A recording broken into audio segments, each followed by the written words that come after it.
Pues como siempre, muchas gracias a todos por venir a Tercios Viejos en este pandémico mes de septiembre, que supongo que a lo mejor alguna relación tiene con las terribles pestes que asolaron la Europa del siglo XVII. Una de las razones principales o casi capital de ese tan llamado ocaso del Imperio Español del siglo XVII que los historiadores cada vez más rebatimos y hablamos de periodo de crisis como sucede en muchas monarquías o en muchos imperios. No tanto una decadencia que se originó con la llegada de Felipe III y los denominados, al menos desde mi época, Austrias menores, sino un periodo que, lastrado por la Guerra de los 30 años y posteriormente por esos brotes de peste que asolaron toda la Europa de la época, llevaron a que la monarquía hispánica tuviera un descenso significativo de su población. Y lógicamente eso influyó sobremanera tanto en la recaudación de impuestos como en las inestabilidades que asolan toda la monarquía prácticamente desde la década de 1640 hasta prácticamente la década de 1680. En el día de hoy venimos a presentar un libro, Los últimos tercios, el ejército de Carlos II. El autor es David de Maffei. Residiendo en Italia le resulta un poco complicado con las circunstancias que hay venir a Madrid. Despertaferro es la editorial y en más de una ocasión alguno de los autores, pese a vivir en el extranjero, ha venido a España a presentar los libros que publicaba Despertaferro.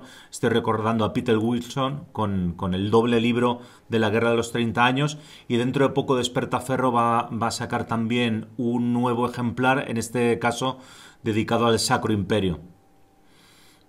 La verdad es que he de reconocer que deben tener algún tipo de espía, porque cada vez que me interesa un autor o comienzo a interesarme algún tipo de tema, resulta que Despertaferro o me publica un libro de ese autor o sobre el tema en concreto, y en este caso ha sido por partida doble. Tanto el autor, el profesor David de Maffei, que es prácticamente el mayor especialista en reinado de Carlos II y sobre todo en su aspecto militar, y luego además en el periodo. ¿Por qué? Porque leyendo el libro, aunque luego el profesor Maffei lo que nos ha enviado ha sido un vídeo corto de 10 minutos, por lo menos para estar en presencia virtual, viene a desmontar una serie de mitos, ya que el martes pasado estuvimos desmontando mitos sobre la Segunda Guerra Mundial.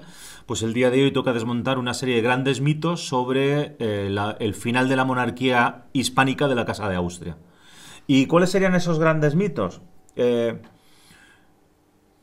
Por ir empezando, para que luego podamos tener sobre todo un turno de ruegos y preguntas. Uno, siempre se ha acusado o siempre se ha señalado que el reinado de Carlos II es negativo en todos sus aspectos, no hay ningún aspecto positivo, es una monarquía antigua, atrasada, anclada siglos atrás. Y claro, aunque en este caso se trata del aspecto militar, esto viene a ser desmontado sobre todo por una cosa que no hay que perder. Hay dos momentos en la historia de España, porque la próxima semana tendremos una presentación de esto, no estaba en mi libro de historia del Imperio Español de Pedro Fernández de Barbadillo. Hay dos grandes momentos que encumbran esa leyenda negra española, y son el siglo XVIII y el siglo XIX. El siglo XIX lo hemos hablado un montón de veces, lo hablaremos más, pero el siglo XVIII supone un cambio de monarquía. Y ese cambio de monarquía políticamente viene a justificar que la nueva casa reinante, la Casa de Borbón, viene a traer las luces, el avance, el desarrollo a una monarquía que literalmente estaba agonizando. Por eso se incide tanto en la negatividad de este reinado de Carlos II. Entonces, en este aspecto, que es el aspecto militar, donde siempre se habla de una monarquía española incapaz de hacer frente a los desafíos internacionales, que pierde todas las guerras, que no es ni sombra de aquellos tiempos, sobre todo de Felipe II y del Gran Alba, donde sus ejércitos palidecen frente a la cantidad de tropas que llegó a movilizar Felipe IV, el rey planeta, Entonces, en este caso, creo que viene muy bien la lectura del libro porque viene a desmontar, por un lado, eso. La monarquía hispánica, a nivel europeo, durante el reinado de Carlos II, tiene un número de efectivos apenas inferior al ejército francés y superior a cualquiera de las otras potencias europeas que hay en la época. Pero ya lo digo, con datos, con tablas, con habiéndose leído muchos legajos del archivo de Simancas. Claro, cuando te dicen eso dices, no es posible. ¿Cómo lo justifica? Pues porque hay varios ejércitos. Y los varios ejércitos de la monarquía hispánica son el ejército de Flandes, el ejército de Lombardía, el ejército de Nápoles y Sicilia, el ejército de Cataluña, las guarniciones que hay que establecer en España, que no siendo extraordinariamente numerosas, sí representan un número alto de soldados, y luego toda la suerte de presidios que hay en el norte de África. Eso me gusta mucho cuando hace la comparativa con el ejército francés, que evidentemente es superior en número, eso tampoco lo niega, pero sí que el ejército francés durante este periodo va a tener la capacidad de concentrar su ejército en uno de los escenarios de combate. Puede ser el Ducado de Milán, puede ser fundamentalmente Flandes, cosa que en la monarquía hispánica no puede hacer. Me gusta también que se rompa otro mito, ese de la monarquía hispánica ultracatólica, rancia, inquisitorial, que le prende fuego a cualquier hereje, y entonces resulta que la primera guerra que tiene España, que es la guerra de bueno, sería la continuación de la guerra. La primera sería una continuación, que es la guerra de Portugal, que está inacabada. La primera guerra propia del reinado de Carlos II sería la guerra de devolución. Y aquí resulta de que ¿quiénes son los aliados de la monarquía hispánica? Y entonces descubres con, oh, sorpresa, la anglicana Inglaterra, la calvinista Holanda, las tropas mercenarias alemanas, muchas de ellas luteranas, donde ese concepto de catolicidad hispánica frente al resto de toda Europa se rompe radicalmente. Entonces, tenemos una primera guerra donde el principal escenario es Flandes, y donde además el principal aliado es Guillermo III de Holanda. Y claro, entonces, ¿pero cómo es posible? Bueno, pues es posible porque después de 80 años de guerra, los holandeses se dan cuenta que en su independencia, tras unas guerras con Inglaterra, su gran enemigo y gran rival y gran amenaza va a ser la Francia de Luis XIV. Y hay que buscar aliados, y los aliados son los españoles. El Sacro Imperio siempre andará como los españoles, muy repartidos entre su oriente y su occidente, siempre haciendo frente a la amenaza turca, lo cual le permite enviar muy pocas tropas a su frontera occidental, ayudar muy poco a los primos de Madrid. El gran rival a lo largo de los siglos de lo que hoy en día es España siempre fue Francia, no Inglaterra. Con Inglaterra hemos mantenido guerras de forma literalmente puntual a lo largo de lo que sería la historia. Así que resulta que otro de los grandes aliados de este periodo del reinado de Carlos II son los reyes de Inglaterra. Claro, esto... Bueno, pero era coyuntural. Bueno, sí, pero es que había tropas luteranas. ¿Por qué? Porque en aquella época todas las monarquías que tenían dinero contrataban mercenarios. Y los mejores mercenarios, después de la guerra de los 30 años, eran determinados estados alemanes que se habían convertido en auténticos estados de mercenarios, donde su principal fuente de riqueza era justamente el alquiler de sus tropas. Se me ocurre, por ejemplo... que a todos os sonarán las tropas de Hannover, que luego con el pasar de los años, por cierto, terminarán luchando también como mercenarios en las fuerzas británicas durante la guerra de independencia de los Estados Unidos a finales del 18. Es decir, muy reconocidos. Me ha sorprendido mucho leyendo el libro, que luego en el vídeo también lo señala el profesor Maffei, la importancia de la caballería española. La caballería, que fue el gran talón de Aquiles del reinado de Felipe IV, y señala muy bien las dos grandes derrotas de Rocroi y de Lens por culpa de la mala utilización o el mal rendimiento de la caballería. Sin embargo, Después de terminar de leer el libro, en esta ocasión puedo decir que me lo he leído. Tuve el privilegio de que me lo enviaran previamente, así que estos días he aprovechado para leerlo. Y una de las cosas que me ha llamado mucho la atención es esa importancia y esa calidad de la caballería de la monarquía hispánica.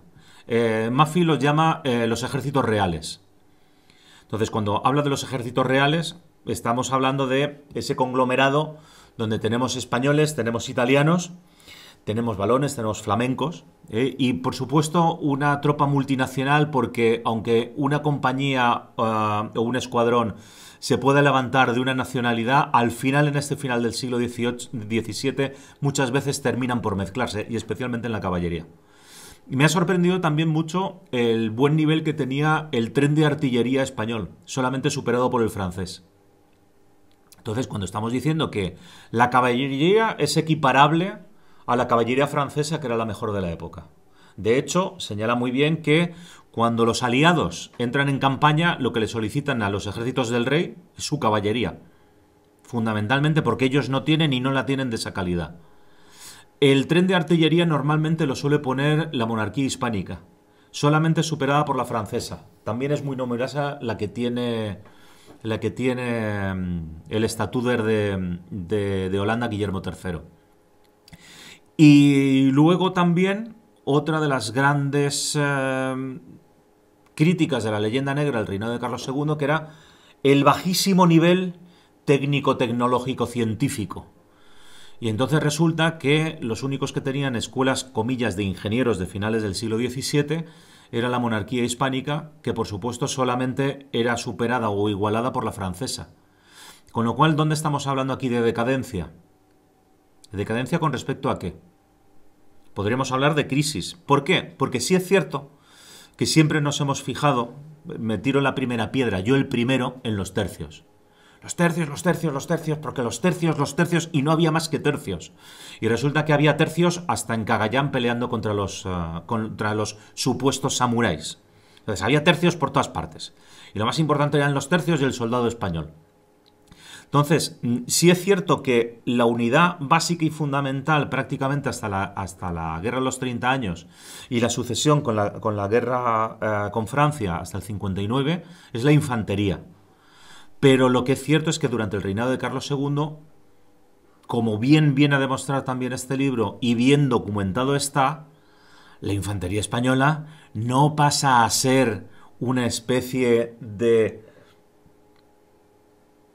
grupo de vagabundos corruptos incompetentes, que es esa idea también que se nos ha lanzado. La infantería española, los tercios de este final del siglo XVII, sí tienen muy buen nivel. Lo que no tienen es el número de los tiempos de Felipe IV, ni las grandes victorias en batalla campal de tiempos de Felipe II o el Gran Alba. O el Gran Alba entre otro de los tantísimos generales españoles que podamos encontrar, ¿vale? Siempre por poner a Alba por ser uno de los primeros e iniciadores, por ejemplo, de que ningún capitán podía serlo si no llevaba 10 años de servicio. Entonces, pero en esta ocasión, Maffei yo creo que acierta mucho, lo dirá también en su vídeo, en hacer una historia comparada. ¿Y otros ejércitos qué hacían? Porque claro, lo que dice es que, bueno, y si eres de sangre noble, entonces en lugar de tener 10 años de servicio para obtener la patente de capitán, bastaría con 3. ¿Y los franceses qué hacían? Igual. ¿Y los británicos qué hicieron? Vender sus cargos de oficiales hasta 1867. Y ahora que venga alguien y que me diga que el ejército británico que venció a Napoleón en las guerras napoleónicas era malísimo porque vendía sus cuadros de oficiales. Se podría levantar un regimiento a cargo de los dineros que tenían las grandes familias nobiliarias. Por supuesto, eso es lo que se hace a finales de 17, pero es que me parece que está muy bien comparado. Pero es que lo hace toda Europa, porque la crisis económica afecta a todos. Si acaso quien menos la sufre es justamente Francia, y Francia lo que más aprovecha es esa posición central que tiene y el ser el estado más poblado en esa Europa de finales del siglo XVII. Pero todas las naciones venden sus cargos de oficiales, intentan movilizar a la alta nobleza para que la alta nobleza vuelva a participar en las guerras, porque la alta nobleza en ese tránsito de finales del 16 y principios del 17, donde se ha ido ha sido a los cargos burocráticos, básicamente. Y entonces lo que se prefiere es que esa alta nobleza vuelva a levantar tercios a su dinero. Y tratando de tercios, me parece también muy adecuado y muy de destacar en este libro el cómo los tercios españoles evolucionan a lo largo de finales del siglo XVII. Cuando se habla de un tercio a finales del XVII no estoy hablando de 3.000 hombres. Estoy hablando de 500 o 600. Estoy hablando de un batallón. Lo que pasa es que sigue llevando el nombre de tercio. Entonces los tercios de finales de siglo apenas alcanzan las 1.000 unidades. La proporción que hay de arma de fuego con respecto a piquero ha bajado a niveles de 7-1, 10-1. El cambio, aquí me vais a perdonar y si alguien me ayuda, porque siempre me acuerdo de si es de cierre o es de chispa, el sistema de tiro de mosquete y de arcabuz. Ahí todavía no lo tengo yo bien cogido, pero la evolución que me permitiréis, creo recordar que es el cierre de chispa, no... que sí es cierto que comienza en Holanda, tarda mucho tiempo en llegar a Francia porque es muy caro. Y en España también se introduce este nuevo armamento, pero también muy tarde porque también resulta muy costoso y muy oneroso. Y esto significa que además cambian las frecuencias de tiro. Mientras que un arcabuz, literalmente hay que acercarse a menos de 50 metros. Si son 25, mejor. Si son 50, te aseguras que, bueno, depende. Si es a 100, santíguate porque verdaderamente la efectividad que tiene va a ser prácticamente, más que nada, asustar a lo mejor a tropas bisoñas. Y sin embargo, la introducción de nuevo armamento te está permitiendo que a finales del siglo XVII el rango de combate de tiro de fusilería ya pase a efectivo a 100-150 metros. Ya no hay fondos de infantería de 10 infantes, ya se pasan a líneas de 3, de 5, o sea, se va reduciendo, pero lo reducen los holandeses, lo reducen los franceses y lo reducen los españoles.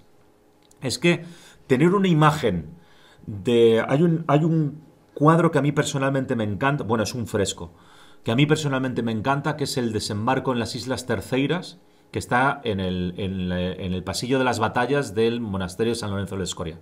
Porque, además, a gran colorido y a gran tamaño, ves una formación clásica de tercio, además con las 4 mangas de arcabuceros a los lados. O sea, es precioso en cuanto a su formación. Eso no lo vamos a encontrar a finales del siglo XVII. O sea, lo que vamos a encontrar va a ser literalmente batallones de a 500, 700 hombres, igual que británicos, franceses y holandeses, y más en línea que no en cuadro. O sea, falta mucho tiempo para también esas preciosas imágenes de cuadros de guerras napoleónicas, pero lo que se hace es ante una carga de caballería es formar en cuadro. Pero en combate de infantería es ya ir desplegando líneas. Entonces, todo esto, añadido a una serie y cantidad de datos de dónde provenían las tropas. Hay uno de los capítulos que está dedicado especialmente a la carrera de las armas. ¿Quién se alista? ¿Por qué? ¿Por cuántos años? ¿De dónde provienen los mandos del ejército? Entonces resulta que no hay grandes variedades con respecto a reinados anteriores. Que los grandes males vienen ya señalados desde tiempos del conde duque de Olivares y es generalizado a todos los estados. Los grandes generales franceses de finales del siglo XVII son igual de incapaces que muchos de la monarquía hispánica. Están allí solamente porque son hijos de duques o marqueses o miembros de la corte. Y hombre, claro, tenemos al Gran Luxemburgo, que sí, pero tenemos otros generales franceses que verdaderamente vencen literalmente por la fuerza del número, y muchas veces ni eso. Me encanta el romper también otro mito de la inviolabilidad de las fronteras francesas. La caballería española del ejército de Flandes se paseó por el norte de Francia todo lo que quiso y más. Hay un general de la guerra de secesión norteamericana que me encanta, es Jeb Stuart, el comandante en jefe de la caballería de Lee, que literalmente entraba y salía del territorio federal siempre que quería, con un número muy elevado de tropas. Supongo que de pequeño leí demasiados cómics de McCoy, que entonces si algunos sois más veteranos los habréis leído.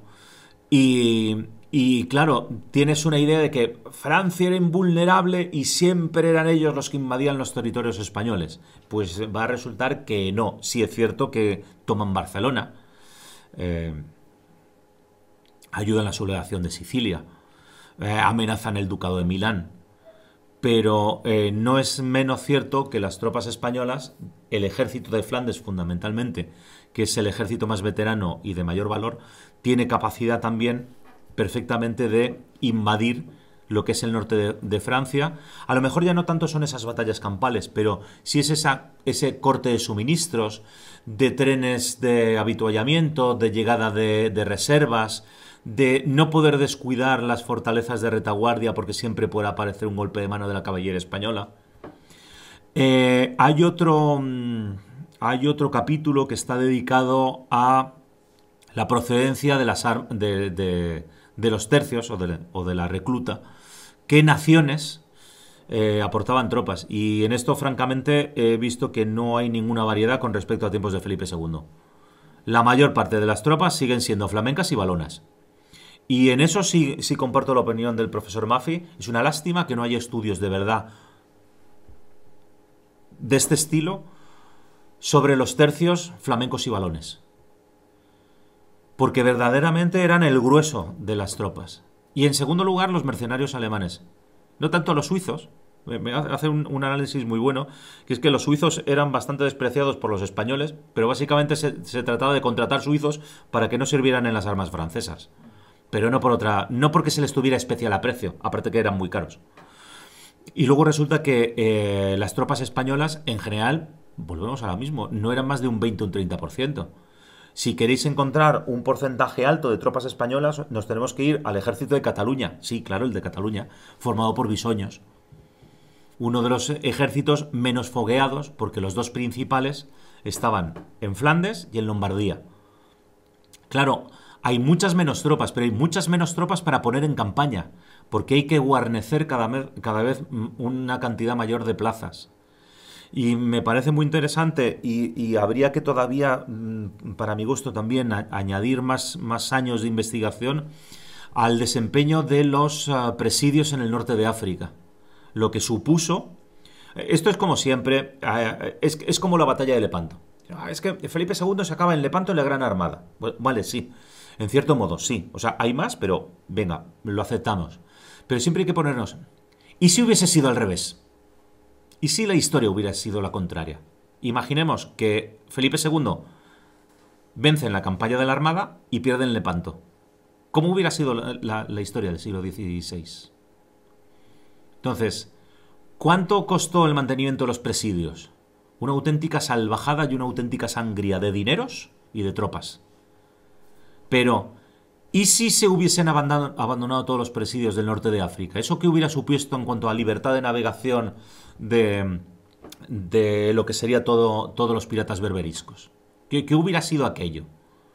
Entonces, sí es cierto, costaba mucho, es que costaba como toda la línea de presidios que teníamos en la Araucana chilena o toda la línea de presidios de los dragones de Cuer en el actual sur de los Estados Unidos. ¿Cuánto costaba? Mucho, muchísimo. Por eso me sorprende mucho cuando cada vez más, hoy en día, aparecen noticias diciendo que es que los pensionistas reciben más de lo que han cotizado. Digo, ya, ¿y el beneficio que tienes qué? ¿O es que no hay beneficio? Si hay gasto, claro, por supuesto que supone un gasto. Lo que le ocurre a la monarquía hispánica de este finales del siglo XVII es que el nivel de ingresos desciende de una forma enorme, pero sobre todo, además siempre el agotamiento de las minas de plata americanas, que también, pero sobre todo por la pérdida de población. Y veréis, es una ecuación muy fácil. Y estamos en el año 2020, ¿verdad? Si estás en el paro... no cotizas y pagas menos impuestos. Y es más, le cuestas mucho dinero al Estado. Entonces coge un salvaje y dice, pues entonces exterminamos a 5, bueno, vamos para 5 o 6, no sé cuántos millones de españoles parados habrá cuando pasemos al año siguiente. Entonces, ¿qué ocurre cuando España ha perdido 2, 3, 4 millones de habitantes en ese tránsito del siglo XVII. Pues que el nivel de rentas, el nivel de pago y el nivel de impuestos que puede tener la monarquía es mucho menor y sin embargo el nivel de gasto sigue siendo enorme. Y además, mientras que antes se podía reclutar gran cantidad de tropas en Castilla, Castilla es quien más ha sufrido este despoblamiento y es muy difícil la recluta de tropas ya en Castilla. Hay que recurrir, lógicamente, a mercenarios y los mercenarios cuestan mucho. Y además, como buenos profesionales que son, hacen como Messi, cuando no le gusta cómo está la cosa, se marchan. Igual que hizo Ronaldo. Yo no me arriesgo, pero mete la pierna, lucha por el equipo. No, perdona, es que a lo mejor me matan y yo vivo de esto. Entonces, unas tropas mercenarias en un momento determinado no son como los tercios que se amotinan, que hemos visto y hemos leído motines de tropas españolas por todas partes y seguían combatiendo. E incluso se les pedía a los amotinados que ayudaran a ciudades que estaban asediadas. Es que estamos amotinados, es por el rey. Bueno, pero que conste que estamos amotinados y esto nos... No, pero es que las tropas alemanas de mercenarios, si no cobraban, se marchaban. No es que vendiesen la ciudad, es que se iban. Y cuando se abría brecha, al gobernador de la plaza, al castellano, le decían que ellos ya no combatían, que la villa estaba perdida y que ellos no iban a sacrificar su vida por una ciudad que ya estaba perdida. Los propios burgueses, en muchas ocasiones, sobre todo ya en el siglo XVII, viendo lo que había sucedido, eran muy dados a rendir las plazas. Y sin una milicia local, la posibilidad de defender solamente con tropas mercenarias o con las pocas tropas españoles que había una plaza era muy difícil, lo cual no lleva a que haya grandes asedios a lo largo de este reinado de Carlos II. Por mi parte, voy a pararme un poquito aquí, vamos a poner el vídeo del profesor Maffei, son 10 minutos, espero que de audio por lo menos lo podáis ver bien, ya que le tenemos al pobre hombre un poco torcido. Hola, muy buenas tardes. Doy las gracias a todos por estar aquí a la presentación de mi libro y un gracias particular va a la librería Los Textos Viejos, que se ha hecho cargo de la presentación, y a la editorial Despertaferro, sin la cual mi libro nunca habría salido a la calle. Pido perdón también por no estar con vosotros personalmente, pero como bien sabéis, la situación actual no me ha permitido de poderme recar directamente en esta maravillosa ciudad de Madrid. Como podéis ver, simplemente lo que tienen en mano mi libro, o si alguno ya os ha dicho de lo que va, han podido leer la cubierta o lo que sea, el libro es el resultado de años de investigación en los principales archivos de la monarquía española, en particular el Archivo General de Simancas, al cual van todas mis gracias por haberme permitido de investigar sin problemas y sin preocupaciones en sus maravillosos salones, como también el resultado de la lectura atenta de una bibliografía extensa en 5 idiomas, porque muchísima bibliografía desconocida que no se conoce no está en castellano, sino en francés o en portugués o en inglés o en italiano. Lamentablemente la bibliografía en alemán y en holandés no he podido manejarla porque no comprendo muy bien el godo antiguo ni el godo puro, ya sabéis. ¿De qué tal vale el libro? El libro habla del ejército del postrero de los Austrias, el infeliz y desafortunado Carlos II, que no ha tenido ninguna gracia entre los historiadores. El reinado siempre ha sido considerado un desastre, un sufrimiento único, el fin del poder militar de los Austrias con una monarquía agotada que no aparecía en grado de defenderse ni hacer frente a los golpes de todos sus enemigos. En realidad nos encontramos enfrente a algunos mitos construidos a partir del siglo XVIII de la nueva dinastía borbónica. Claramente los nuevos reinantes tenían que proporcionar sus virtudes y sus éxitos en frente a un país que estaba en plena decadencia y totalmente agotado. La recuperación dieciochesca así se veía como un único resultado de las reformas borbónicas. Esto muchos historiadores lo han puesto manifiesto que no es realidad, porque muchas reformas habían empezado ya a actuarse mucho antes que los Borbones llegasen al poder, y esto también al ejército. El libro sencillamente se divide en tres partes, podemos decir. La primera parte que analiza las campañas militares del ejército de la monarquía en los frentes de guerra donde actuó y cómo actuó, pasando por lo alto los mitos de un ejército de inútiles y que no servía para nada. En un segundo bloque, sustancialmente el capítulo 2 y 3, hablan de la estructura del ejército de la monarquía y de la proveniencia de las tropas, de los soldados, de lo que se alistaban en los ejércitos del rey. No solo entonces los castellanos, sino también las otras naciones que servían en el ejército entonces, flamencos y valones, italianos y los mercenarios, en particular los alemanes, con las tropas auxiliares y los suizos, sin olvidar algunos pequeños contingentes que llegaron de otros países, como los irlandeses o como algún británico que estaba por ahí perdido, portugueses, que hubo alguno, y algunos otros menores. El cuarto y último capítulo se concentra sobre la oficialidad, quién eran los oficiales, de dónde venían, que mandaban las tropas hispanas. En particular, en el segundo bloque de que he decidido, se intenta matizar las temáticas relativas a las faltas de hombres y de la capacidad militar de la monarquía. Siempre nos han dicho que la monarquía no tenía soldado y que su organización táctica y logística era anticuada, no servía ya para nada y no era en grado de enfrentarse con los mejores ejércitos europeos. Es una mentira, claramente. Como se ve de la lectura atenta de los documentos del tiempo, sino también de la bibliografía extranjera, el ejército español en la segunda mitad del siglo XVII supo modificar sus estructuras de combate para, ¿cómo se llama?, adaptarse a los modelos imperantes en Europa.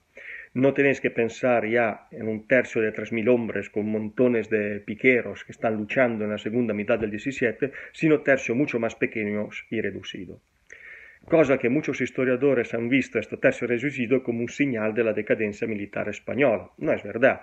Una unidad enorme ya no era al paso con el tiempo. Los holandeses y los ingleses tenían batallones de 500-600 hombres, como los franceses. Batallones más pequeños resultaban más móviles y permitían desarrollar una mayor potencia de fuego. Los españoles no han hecho nada más que imitar y adecuarse rápidamente al modelo de los demás países europeos. Se ha dicho también, este tercio tiene muchísimos oficiales, pero también esto es un resultado de las nuevas tácticas de combate. Una compañía francesa es mucho más pequeña de una compañía española y tiene mucho más oficiales. Y esto en Francia no se ha visto nunca como un señal de decadencia, sino de la capacidad del ejército francés de mantener un eficiente cuadro de mando. Y tampoco esto es verdad, entendémoslo. Secundariamente, la investigación ha permitido de acabar con algunos mitos sobre la capacidad de la caballería española. Si la caballería española siempre ha sido considerado el punto débil de los ejércitos de la monarquía, en el reinado de Carlos II no es así. Es el punto más fuerte. La caballería, sobre todo en Flandes, fue profundamente reformada después del desastre de Lens, 1648. Ocurre abrir una paréntesis para recordar a todos que la caballería fue la principal responsable de las dos grandes derrotas de la Guerra de los 30 años, la de Rocroi y la de Lens, con su pésima actuación.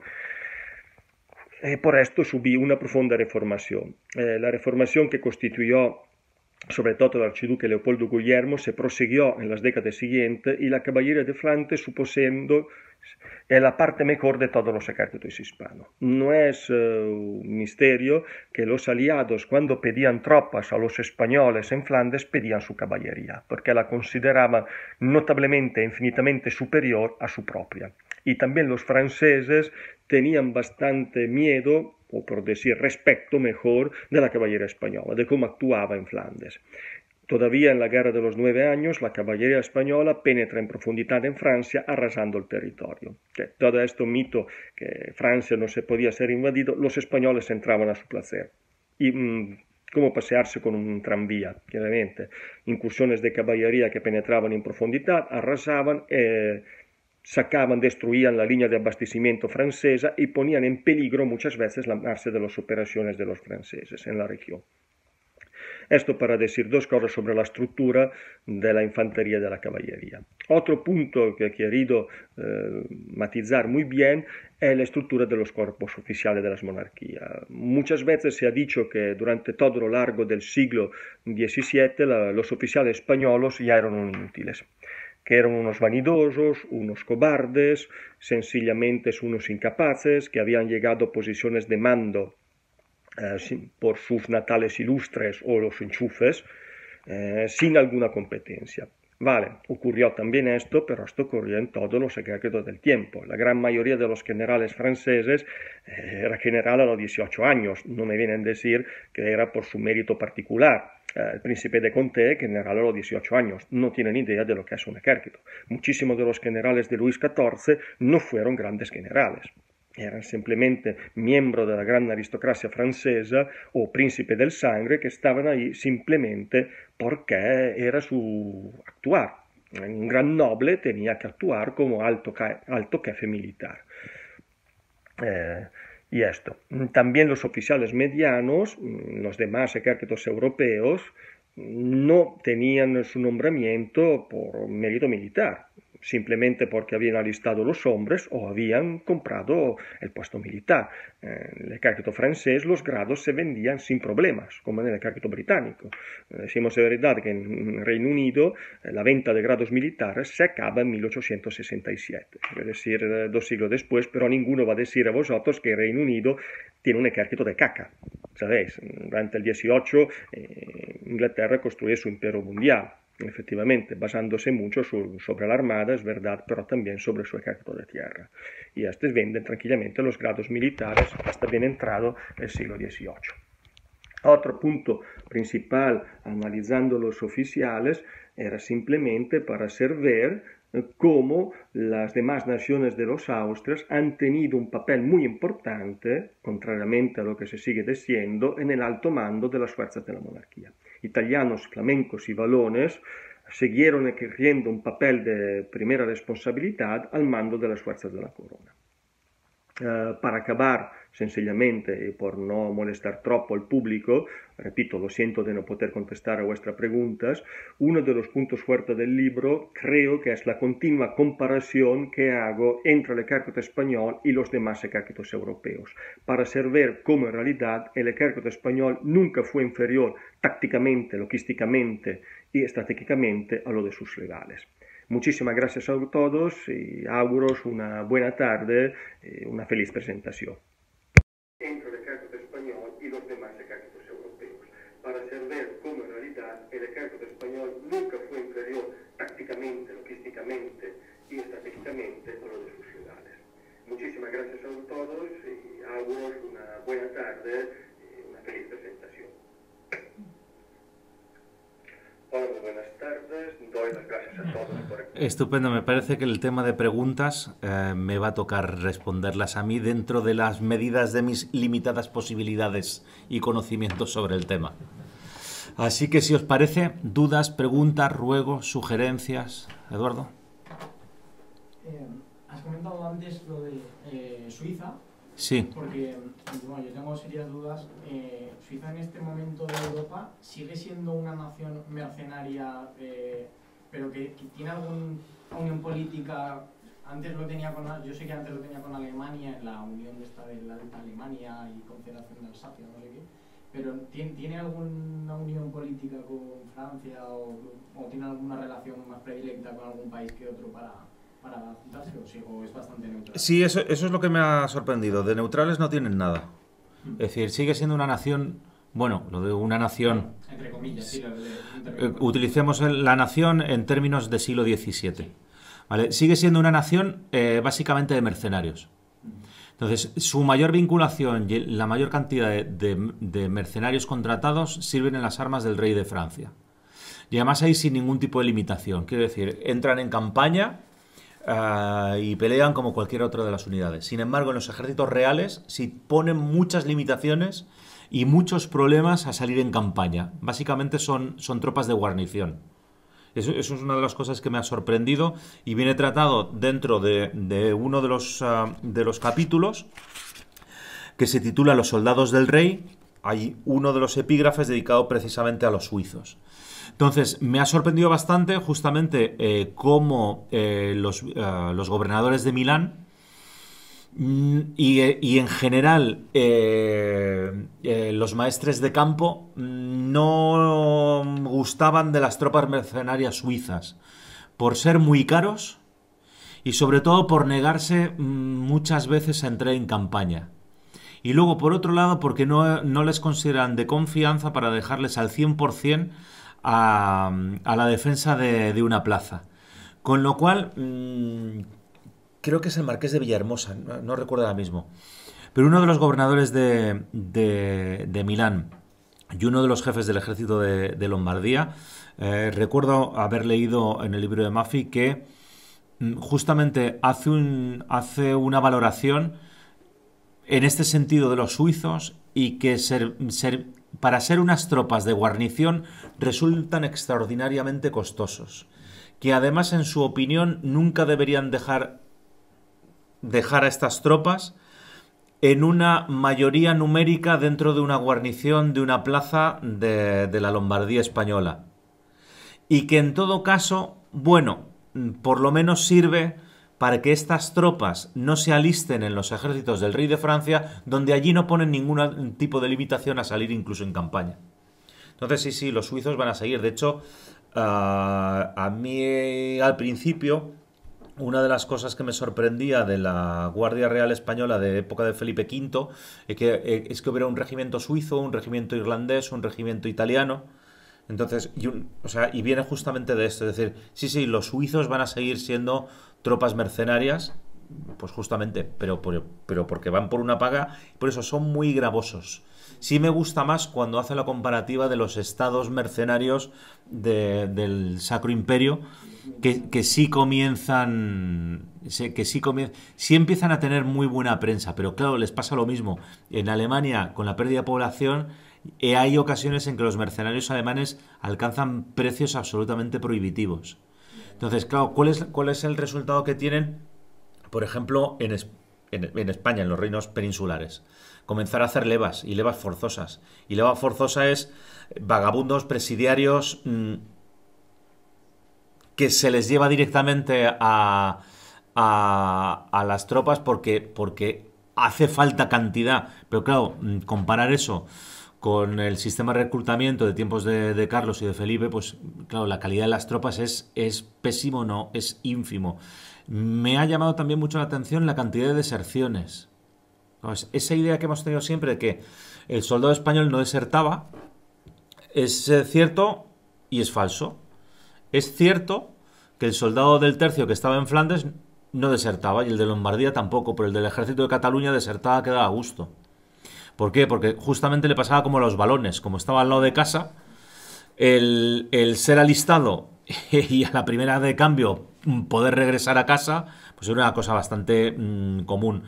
Resultado que todos los ejércitos recurren a mercenarios, los suizos siguen teniendo buena prensa, sobre todo en el ejército francés, y el español, pues básicamente la conclusión que yo he sacado es que se hace más que nada para sustraer tropas de los ejércitos franceses, más que por la gran consideración que se les tenga dentro de la monarquía. ¿Más preguntas? Dime. Sobre ese asunto, hablando también un poco del reclutamiento forzoso, yo creo que también los historiadores, cuando hemos enfocado este reinado de Carlos II, nos hemos encontrado con dos realidades. Por un lado, lo que muy bien han dicho del asunto de que, bueno, con la nueva dinastía de los Borbones se solapa y al final se acaba intentando desviar un poco la atención en torno a Carlos II. Y luego también que venimos de un siglo XVI, comienzo del siglo XVII, donde la mayoría de reclutamientos vienen de carácter o voluntario o de asiento.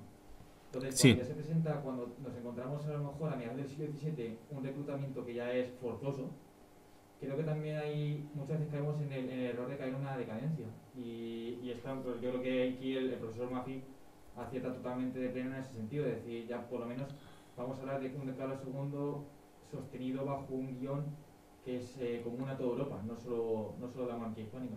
Yo creo que en ese sentido para mí es un periodo de crisis, no sé si coincidimos todos en eso, o más que crisis quizás de cambio, pero no tanto de una decadencia. Entonces eso es un cambio de conceptos que también está presentando Mafi y me parece excelente.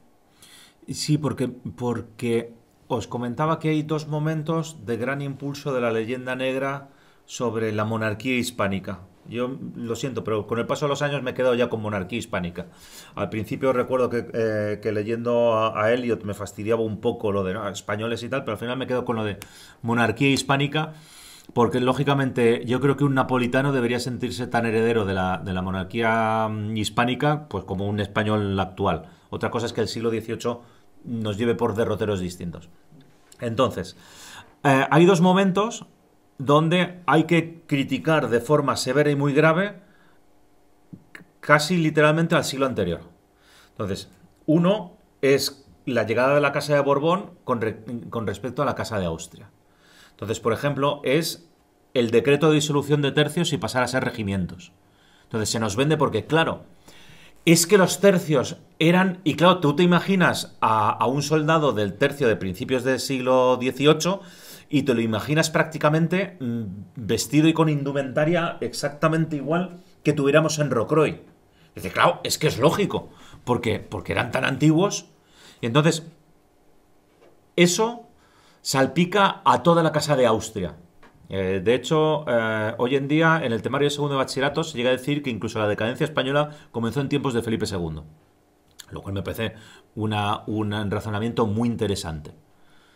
O sea, pensar en esto, pues, chico, yo no sé de dónde sale. Sí sé de dónde sale. La Casa de Borbón tiene que denostar los reinados, además pongo el plural, no solamente el de Carlos, especialmente el de Carlos, pero todos los anteriores, para demostrar que efectivamente la llegada de una nueva monarquía supone una renovación de una sociedad que se encuentra pues al borde del abismo, eso anclada en siglos, ¿no? O sea, es como si fuera un Japón de mediados del siglo XIX, antes de la llegada del Cómodo Perry. Esa idea de que llega la civilización y el avance y la sociedad industrial a una sociedad medieval que nos venden la japonesa. Y luego el segundo gran momento sería el siglo XIX, pero el siglo XIX no es por tema monárquico, sino por tema político. Porque hay que diferenciar que lo nuevo, lo moderno, lo que avanza, lo que consigue que España vuelva a ponerse al nivel que le corresponde con Europa, es la nueva política del liberalismo. Y no ese antiguo régimen que no se asocia a monarquía, sino que se asocia a siglo pasado. Entonces, son los dos grandes momentos de gran extensión de la leyenda negra en España. Entonces, yo creo que... A ver, os digo mi percepción personal. Después de terminar de leer el libro de Mafi, tengo muchísimas ganas de leer cosas que tengan que ver con el reinado de Carlos II. Pero muchas no, muchísimas más. O sea, de esto de decir, hombre... En los agradecimientos, además, viene con Eduardo de Mesa, que trabajó bastantes años en Despertaferro, además. Nos conocemos también desde hace bastante tiempo, además coincidimos viviendo en el Escorial. Y Eduardo de Mesa fue el primero que le escuché decir, no, a ver, Rafa, no se puede hablar... A ver, es que ya hay que terminar con ocaso. Y en el temario de segundo de bachillerato vuelve a haber un epígrafe que dice, el ocaso del Imperio Español en Europa. Así, tal cual. ¿Por qué? Porque seguimos con las cosas. Y yo a mis alumnos de segundo de bachillerato les digo, mira, esto es así, pero como tú tienes que hacer un examen de segundo de bachillerato, lo que tienes que poner es esto. La decadencia española comenzó con el edicto de Felipe II que prohibía estudiar en el extranjero. Punto, porque te quieren leer eso. Te vas a poner tú a rebatir en un examen de selectividad a un profesor de universidad. Es imposible. Pero esa idea de que, como bien dices, es un periodo de crisis, punto, y ya está.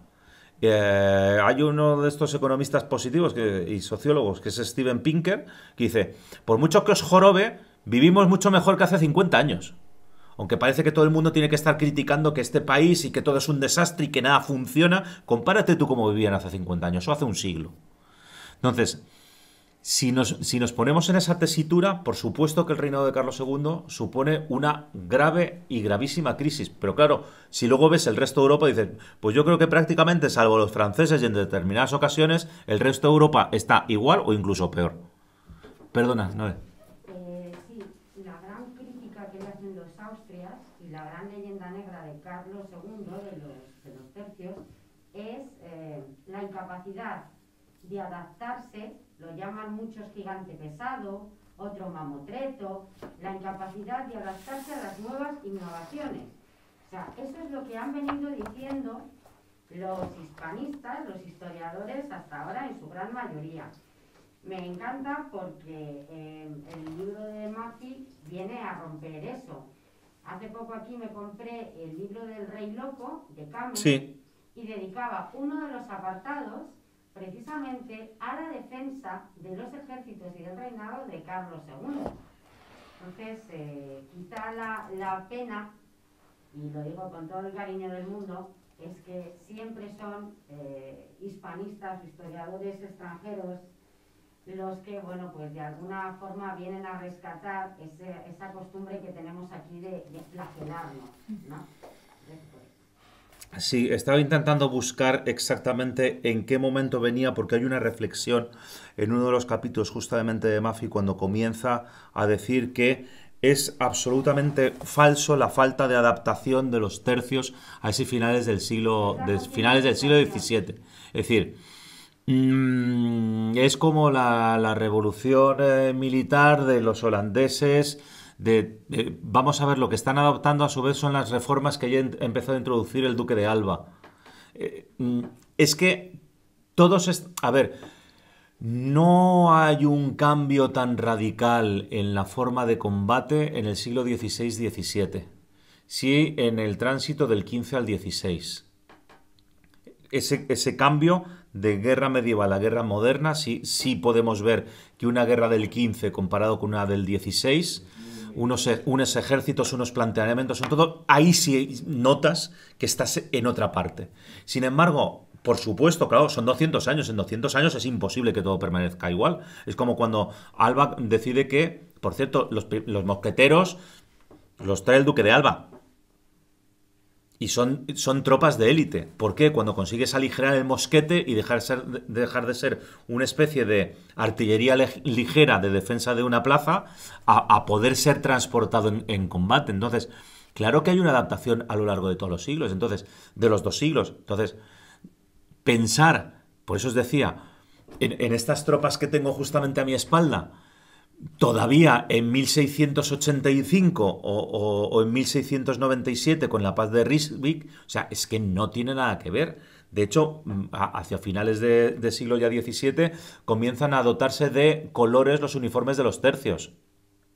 Porque ya incluso el paño lo comienza a dar el Estado, cuando anteriormente cada uno viste a su forma de entender. Entonces, claro que hay cambios, claro que hay evolución, claro que el número de armas de fuego va aumentando de forma exponencial a lo largo del 16 y del 17. Entonces, por eso decía, si cogéis un tercio, estaría, a ver, a lo mejor sería, venga, por no salirme de editorial, si cogéis el libro de Pavía Rocroi, estaría muy bien, porque este es la continuación. O sea, ¿por qué? Porque Julio Albi lo coge estupendo. ¿Por qué? Porque él dice, Pavía, ¿por qué? Porque siempre los historiadores están diciendo, ¿y cuándo surgieron los tercios? Vaya usted a saber. Entonces dice, mira, historiador, por comodidad, decreto de Génova, 1536, noviembre, que, si no recuerdo mal, era el 26 de noviembre del 36. Vale, ese debería ser el día de los tercios. ¿Y por qué? Porque hay un decreto. Entonces, pues ya que está aquí la asociación 31 tercios, ellos han decidido que sea el día 31. ¿Por qué? Porque puede ser el día 31 o puede ser cualquier otro. O sea, luego puedes decir, hombre, pero ¿por qué el 31? Podíais haber elegido la batalla de Pavía, podíais haber elegido como el día de los... Oye, chico, pero al menos elegimos uno, porque luego descubres que hay un día internacional de los mosqueteros, pero ojo, de los mosqueteros franceses. Hay día internacional de los mosqueteros. Dices, ¿por qué está muy, muy, muy, muy bien ese de Pavía a Rocroi? Porque los tercios, con la idea que tenemos nosotros, más o menos surgen a lo largo de esa década de los años 20. ¿Cuándo? ¿En qué momento? ¿En Bicoca? ¿En Pavía? ¿Después de Pavía? Después de la campaña de Argel, que es el 35. Entonces dices, claro, como no es una modificación, como estamos más acostumbrados al siglo XX, al siglo XXI, de un reglamento estricto de un Estado Mayor donde te cambia las unidades y decide que en lugar de 3 regimientos haya 2 o en lugar de 4 batallones pase a 3. esto es una evolución. Entonces, ¿cuándo puedo hablar de los tercios? Pues chico, a lo largo de esa década de los 20-30. Por eso, comenzar a leer sobre tercios con el libro de Pavía a Rocroi es estupendo. Y haces un recorrido justamente hasta ese final del reinado de Felipe IV. Y claro, para mi gusto, y por eso está muy bien elegido el libro a la hora de publicar, cubre un hueco estupendo. Y el título además está elegido sensacional. Los últimos tercios. Es que lo que había a finales del siglo XVII también eran tercios. Muy distintos de los de Pavía. No se parecían prácticamente en nada. Eran muy diferentes. Pero sí es esa evolución de tercios, claro. ¿Cuándo le ponemos la cruz a los tercios? Pues cuando tengo un decreto de Felipe V que disuelve los tercios y da paso a regimientos. Entonces, claro, los historiadores normalmente vivimos de... Hay que dar una fecha. ¿Por qué? Porque normalmente vamos a historia política. Entonces, es muy fácil decir que la independencia del 4 de julio o que la Edad Moderna se comienza el 12 de octubre de 1492 con el descubrimiento de América, porque seleccionas una fecha y realmente te das cuenta que no, que es un tránsito. Por eso yo creo que cierra muy bien un poco el ciclo. Yo espero... Lo digo en voz alta, total, me van a copiar seguro, estoy convencido que deben estar trabajando en ello, que Despertaferro debe estar preparando el antecedente de los tercios. Porque sería ya, como diría, la trilogía perfecta de los tercios. Es decir, cómo desde el reinado de los Reyes Católicos, y seguro que tienes antecedentes, porque me vais a perdonar, pero mis conocimientos ya del reinado de Enrique IV ya escasean bastante. A partir de Reyes Católicos... El ver cómo esa evolución desde la última guerra medieval, casi que es la guerra de Granada, las guerras de Italia, te lleva a una aparición en tiempos de Carlos de los tercios españoles. Para mi gusto sería la trilogía maravillosa. Sería como el amanecer de los tercios o algo por el estilo. Hay un libro de Atkinson que es Un ejército al amanecer.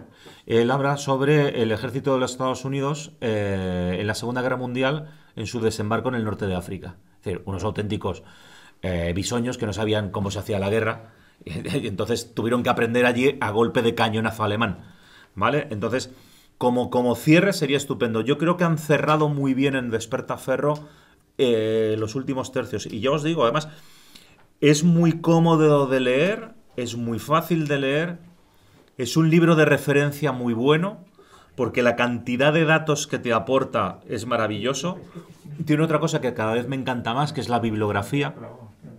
Muy buena, muy seleccionada, que cuando quieres ampliar más, tienes dos cosas. O sea, puedes ampliar más o libros, o buscar un buen historiador que notas que Maffei le hace referencia varias veces, a ver qué artículos tienes para ir completando. Pero desde luego yo me quedo con unas ganas muy grandes de decir, oye, pues si pudiera... empezar a leer cosas de reinado de Carlos II, porque se me han roto unos cuantos moldes y unos cuantos esquemas. Porque os digo, soy el primero que los tercios es el duque de Alba y la guerra en Flandes. Soy el primero. Entonces, cuando lees esto te das cuenta de que...